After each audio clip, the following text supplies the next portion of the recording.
Hey, what's up, YouTube? I'm just on here. Wanted to do a kind of a two-part video. It's going to be on why I use different gear I use in powerlifting. Most of this will be kind of tailored towards the bench, but just in general powerlifting too. Of different equipment I use, what I think about it, why I use it, that kind of stuff. Maybe compare it to a few other things out there. Um, and kind of give maybe some people who might not know what this stuff is or what it's about a little more information or clue on it. So what I'll do is I will start with my belt here. You know, most people know what a belt is.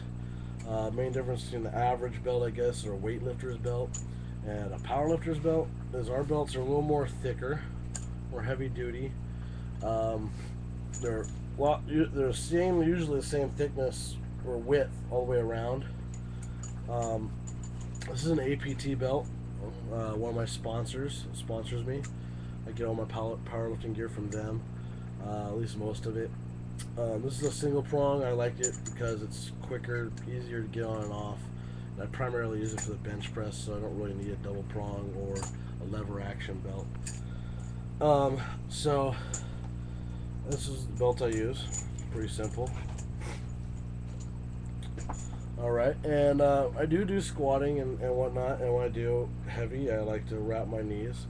Um, right now I'm using some Inzer wraps, more just because I have them, but I also like the way they feel too. They're pretty good on my knee. They're not overbearing. They have a good stretch to them. They're not too stiff and they're not too weak. They seem to have a real good, right in the middle where I like it. So they're comfortable enough to wear, but yet give me enough support where I feel comfortable and secure, I guess, in heavy squats. So I wear these standard length. Um, as far as wrist wraps, I wear APT wrist wraps. Um, They're awesome wrist wraps. They have a lot of different kinds and different levels of wrist wraps for different levels of competitors, from beginner to world record elite powerlifters. These wraps are probably in the mid upper range as far as the stiffness and support. I do have a pair of 3X's, which is the most high, ridiculous wrist wrap on the planet, and there's no reason for, I don't think anyone would wear it. It is so stiff, it's like putting a cast on your arm. It's unbelievable how stiff it is. It literally makes your hand go numb before you even finish putting the wrap on. You can't even put the wrap on by yourself, really. You have to have somebody else pull it on your arm for you because you can't get leverage to put it on. So it's a pretty stiff wrap, so I don't even use that wrap. But I do use this. I'm trying to remember the name of this particular one. I can't recall it. I'm not sure if it's on here or not. It doesn't look like it. But they're black. I think it's the Black Mamba or something. It's the black one in the mid-range on there. If you go to APT's site, you can find it at ProWristStraps.com. They have a lot of great gear, belts, wraps, wrist straps, all kinds of stuff. I mean, pretty much anything that's weightlifting involved, they have. I do use wrist straps from time to time, but only really kind of the rare occasions, maybe real heavy rack pulls, or that's about it, really. That's the only time I really use those. And okay, let's get into bands here real quick. On some of you guys, or some of my videos, you might have seen me use bands before.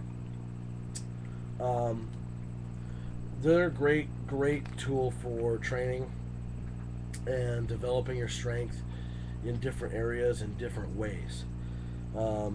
They can be used for a lot of different things. General exercise. You can use bands on so many things, from even dumbbells to bars, all that stuff. For example, on the bench press, there's two main ways you can set up your bench press with these. You can get inside of a power rack, strap these up to the top, or up to some pins up a little bit, and then what you do is you wrap it down on the bar on each side, and what it'll do is it'll tend to pull the weight up. The band's keeping it from going down. Obviously, you have to have enough. Ideally, you're putting more weight on there. So what you're doing is you're putting a lot more weight on the bar than you normally could. You're bench pressing it. What it does is at the top, you want to set it up so that there's pretty much no band tension at all.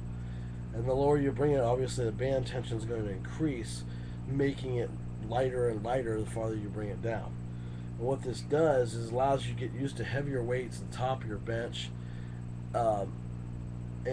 and trains you to drive through the lockout, and helps you gain confidence and helps build the top end of your bench up in a different way than some other methods. Great tool to throw in there sometimes. Then you can go and do the opposite, put the bands on the bottom, and it's the same similar concept, but you're forced to do a couple things a little differently. You're forced to drive off the bottom of your bench much quicker, because if you don't, you're not going to be able to make that lockout. You're going to be struggling with the balance of it. It's making you use your smaller muscle groups to balance that weight. Your shoulders have to work harder, and if you it's the same type of concept. It's just done a little bit differently. To build the muscles a little differently and get used to the weights a little bit differently. It builds explosive power. Bands are great for that. I've used bands with dumbbells, like on shoulder presses, for example. I'll tie one of the bands to dumbbells, and I'll use the other side of that as a handle, and then I'll do my shoulder presses like this, pulling the weight up in the band. Well, obviously, when you're just going to pull that weight up from the floor on the band, it's just going to bounce around on you. So you're going to be fighting it around like this, shaking and everything. And what that does is build those stability muscles, builds explosiveness, and it hits the shoulder muscles in a different way you may not have done before. Another great tool. And you could do this for legs and a million other exercises. Just be creative with these things. And they come in 6 or 8 different tensions. From about 5 to 10 pounds up to 200 pounds. So there's something there for everybody. So what I'm going to do is I'm going to stop this video here. We'll go to part 2 here in a second. And see you later.